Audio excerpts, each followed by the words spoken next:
Hello everybody and welcome back to All the Mods 9. In the previous episode we continued our exploration into the Botania mod and we increased our mana production as well as built this giant tower that's here in the background.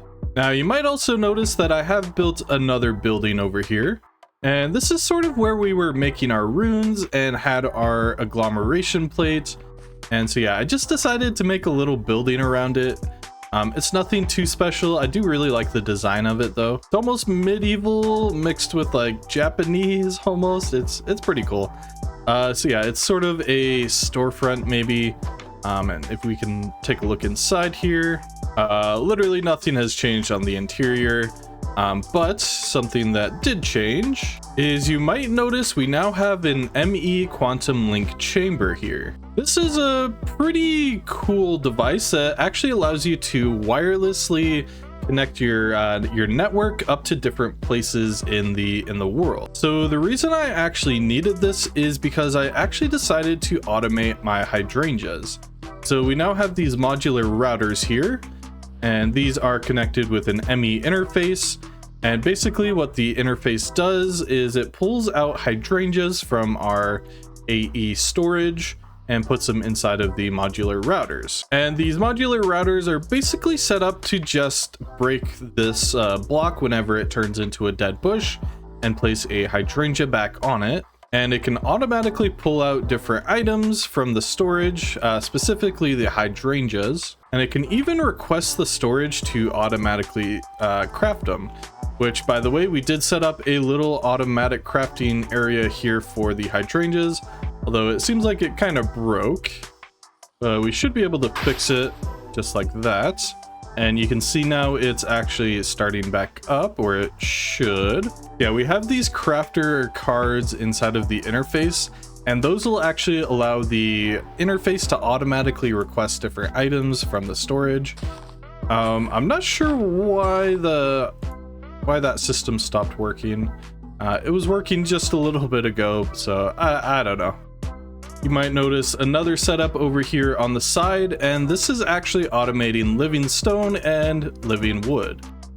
So we just have these pure daisies here, and surrounding it, it looks like grass, but these are actually modular routers. And this whole system is a little bit complicated, but basically what it does is requests stone from the system and then places it above it, and then it only breaks when it's converted into living rock, and the same goes for the living wood over here. So you can see we have this automatically set up with our auto crafting system, and let's just request 100 of these or not. We don't have a ton of stone in the system right now, so we'll just go with that for now. So you can see that automatically placed it down, and the pure daisy is going to start converting that into living rock. And the same works for the oak logs over here, or the living rocks.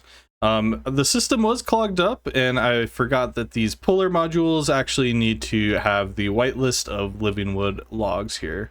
So what these do is actually pull out from the modular routers down here, because sometimes when the breaker module breaks the blocks above it, if this buffer is empty, it'll actually place that block inside of the buffer. So this modular router here basically just picks up those items and sends it back into the system. By the way, this has been running for quite a while now, and we do have about a half of a pool of mana, and I did actually make another Terra Steel ingot. So in total, we've made 2. So while we wait for some more mana to actually generate so that we can continue on with Botania, what I want to do today is actually return to our create workshop over here and finally create some trains. But before we can actually get started on that, what I think I want is actually a ton of power first. Relying on water wheels all the time is going to be not the best idea for us, especially since we're going to have a lot of create things here and there spread throughout the world here. So I think what I want is sort of a steam-powered power generation facility, and I think I'm going to place it right around here somewhere. So I think what I want to do is actually sort of reconfigure the roads and paths over on this corner, because I think I want it right around here, running sort of parallel in this direction. And I want it almost leaning over the edge of the island here. And we still have a ton of copper, so I think I'm going to use copper again for this. And this thing probably doesn't need to be all that big, but I think I want it a little bit long as well. So we'll go 1, 2, 3, 4, 25, probably about 25 long. And we will have to move this road. Something like that for now, at least. And actually, I'm going to go a little bit wider for this, just so that we have room to work in here. All right, I think I like that for the shape. And now I just need to come up with some sort of design. All right, so I'm liking that as sort of a facade for this building. It's sort of supposed to look in a similar style to that, but a little more structurally sound, I guess. Almost as if it's more of a permanent building here on the island. And yeah, so now I just need to go ahead and fill out the rest. All right, so this is sort of what I've come up with so far. We have a pretty nice building here, and the main structure is very similar to what we have over there. I think we're using, what is this, limestone pillars, just for that sort of almost like corrugated. I don't exactly know how to explain it. Basically, like looking like it's sort of going back and forth, and I'm pretty sure it is called corrugated steel. On the front, we have a little canopy here, and this is just sort of the entrance. Probably would be the office of the building as well, although we don't have anything inside yet. The door is made out of stained glass, and I think it's blue, just more of the tiled. I think I just had some laying around in the storage, so I just used that. And that is a spruce, I think, crate for the bottom, and I think it makes a pretty good door, actually. Up on the roof of the building, we have sort of these frame slabs filled with 3 different types of gravel. I think we have these as rough, I want to say is what those ones are, then dirty, and then we have regular gravel, just to give it a little bit of variety and texture up here.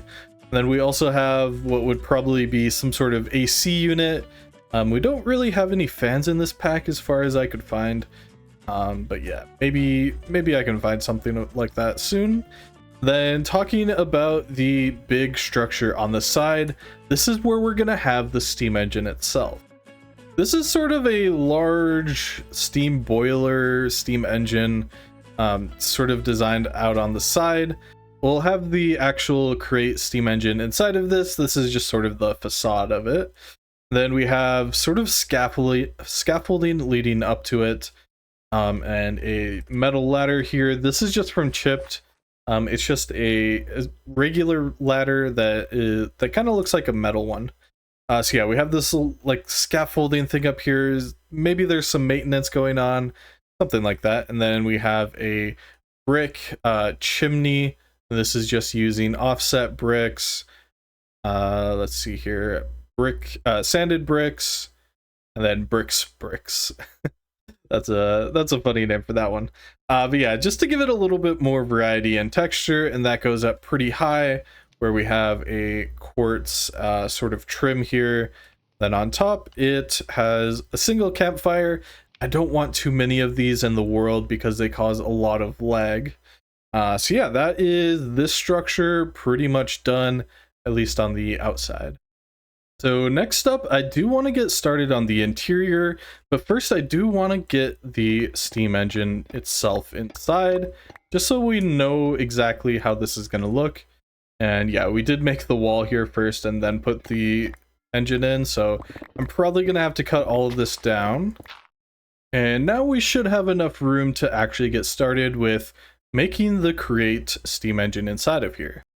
Unfortunately for us, there is no actual questline for making steam engines in this mod pack. However, I've done this before, so I think I know what to do. So I want this to probably be a 3x3 wide burner. So I'm going to make 9 of these blaze burners. And we can go to our nether fortress and just capture a couple blazes. And if we can find a blaze spawner, that'll be a little bit easier to actually get the blazes. As we can just go ahead and right click on the burner and we don't have to worry about trying to find blazes. So now we can go ahead and place these inside of our boiler. And I think I want this offset a little bit just so that we have some room to maybe navigate around, maybe have some sort of interface. And yeah, so I think right there is going to be pretty good. Maybe we move it one over, although we want this thing to be pretty tall. So I think right there is going to be good, as I want it probably about this high. Next up, we just need to make a bunch of fluid tanks. And this is going to require some barrels and copper plates. Really not going to be too bad. And I've gone ahead and measured out exactly how high I want it. This is 11 high. I think that's going to be more than enough for our needs, at least for now. So basically, I'm going to need 99 tanks for this project. So I think I'm just going to take over the system that I was using to make tracks. And apparently some stripped wood. And we'll get... Whoop! Don't... There we go. We'll put all of our copper in here. And that should get pressing. The system is pretty quick, but it might take a while to actually get this started.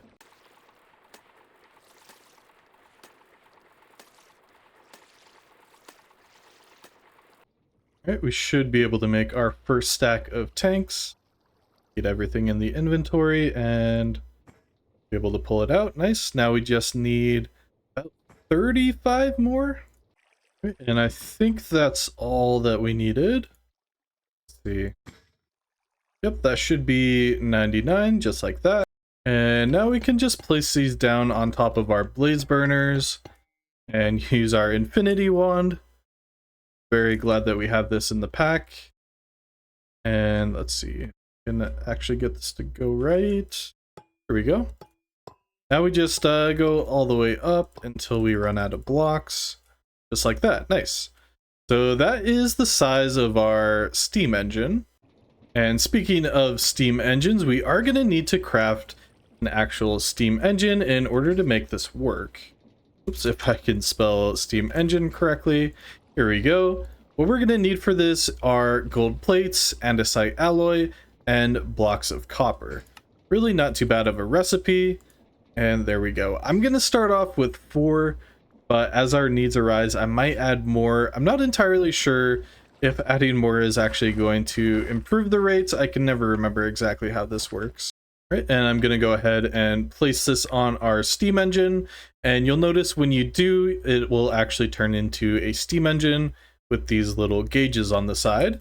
Now what we need to do is actually add shafts to the end. And this will actually add them sort of these pistons to the end of these. All right, and thinking about it, I think I actually want this on the side. So we can actually put these all vertical, and these will also all produce rotational energy in the same direction. All right, so if we equip our engineer's goggles, you can actually see the status of the boiler. You can see that the size is pretty good. The water, though, and the heat are both very, very bad. Now, the blaze burners actually do produce a very small amount of passive heat, but it's definitely not enough to heat up this entire boiler. So in order to get water into the boiler, we are going to need mechanical pumps, and I'm going to make about 3 of these guys. That might be enough, might not be. We'll have to just kind of see as we go. And now I just kind of want to make a little pool over to the side, and this is going to have a few infinite sources over here. So I just want to place these sort of like that and make sure that this is infinite all the way through, just like that. Now if we put our steam, or our mechanical pumps on top of here like that, and break the center, these will actually pull the water out as if it's an infinite source. And now we just need a way to get the water inside, and I'm just gonna use these pipes and pipe it all in. And by hitting it with a wrench, we can see that it actually goes straight into 3 separate areas if it'll allow me to do this. It's a little bit finicky. Here we go. So yeah, that is water being pumped in. Now, obviously these are going to need power, and yeah, that's kind of one thing about the steam engine, is that in order to get power, we're going to need power first. And one way to do this that's pretty simple is just to use a hand crank, and then we can just pump the fluid in, although we are overstressed with having 3 different ones. So yeah, we might actually need to use a water wheel for this particular setup, but yeah, the hand crank will work on smaller ones. All right, so I've just set up a water wheel here, and that's set up with a gearbox with a shaft leading over here, with a vertical gearbox that is leading into our mechanical pumps. So as soon as we give this water, it should begin to work. And as we can see, it is. And one thing to note is that you should definitely make sure that all of these are facing upwards, which they are on our setup. And we can see that the steam engine is beginning to work. Nice.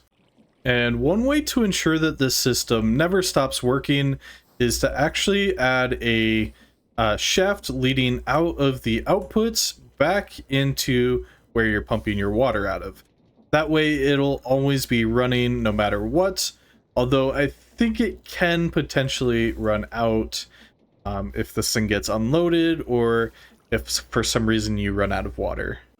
So a way to speed this up is actually going to be to use mechanical arms to feed each of the different blaze burners fuel. However, the mechanical arms do require precision mechanisms, and this can get a little bit complicated.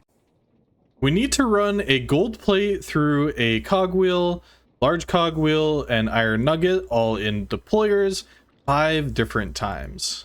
So I quickly just want to make a little setup that will actually allow us to achieve that. Alright, so what I want to start off with is a belt that's going to be 3 long, and that's going to be for each of our deployers to sit on top of. Looking down like that. We can rotate these later on if we need to. I'm not entirely sure exactly how the power setup is going to be for this. Next, I want an output. This is where we're going to put our gold plates inside of, and those will come out and be deployed. And then we have where our items will actually end up, which I guess this is technically the output. This is the input. And I think I actually want these to be generic barrels, because after the gold plate gets its items deployed inside of it, it actually turns into a different item, and it's sort of an incomplete version of the precision mechanism, and so that will not stack if it's inside of a drawer, so these need to be barrels. And on top of the deployers, we're going to put all of the different items that need to actually get deployed into the gold plate. And to prevent things from getting a little bit laggy, because these belts do actually add a bit of lag, I'm going to use item pipes from the pipes mod. So we're going to have one that goes over here. Now this drawer is the actual output, so we'll have to filter that once we get our first one. Then we're going to have this go all the way back to the beginning here. So after the item gets sort of everything deployed on top of it, if it's complete, it'll go into this barrel. If it's incomplete, it'll head back and try to get reprocessed once again. All right, so we're going to need small cogs, large cogs, iron nuggets, and then I'm going to go ahead and lock those so no other items can ever go inside. So at this point, the system is pretty much done. All we need to do now is to bring over some power. And the direction of the belt matters more than the direction of the deployers, so I'm gonna try to figure out exactly which direction this needs to go first. So if we put that there and hook up our power, by the way, I just hooked this up through the steam engine down in the ground, and that's coming over here now. And it looks like that is the correct direction, so now we can just put one there. And we actually need this to be vertical, and that should be everything there. Nice. So these top drawers are actually going to need pusher upgrades. and those will actually push them into the deployers. And for now, I'm just going to start off with a stack of each. I'm not entirely sure how many it's going to require for a single run of this. So I believe that's going to be everything in order to actually get started with this. I'm trying to think if there is anything else we need. If something comes up, we'll have to deal with it then. So let's get a gold plate going. And I forgot I already had some cooking up over here. So now if we place a gold plate inside, that should get started doing that. And you can see that that is turned into a precision mechanism, although it's an incomplete one.